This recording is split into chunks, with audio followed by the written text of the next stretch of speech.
आपल्या या चॅनलवरती पालकांनी मुलांचा अभ्यास कसा घ्यावा या संदर्भामध्ये मी खूप सारे व्हिडिओज बनवलेले आहेत.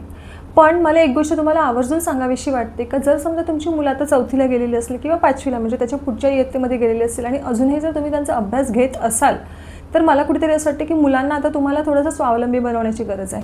मी असं नाही सांगत की तुम्ही मुलांच्या अभ्यासावरती पूर्णपणे दुर्लक्ष करा, पण मुलांना त्यांच्या गृहपाठाची जी जबाबदारी आहे ती स्वतः घ्यायला लावा.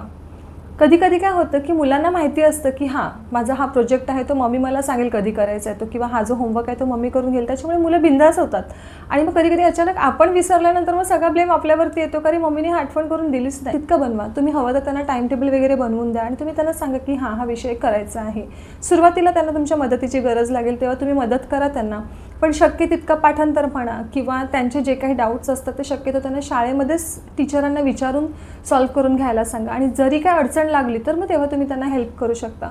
जितकं जास्त तुम्ही मुलांना अभ्यासाबद्दल स्वावलंबी बनवाल ना तितकं ती मुलं पुढच्या इयत्तेमध्ये गेल्यानंतर अभ्यास स्वतःहून करतील आणि आवडीने करतील.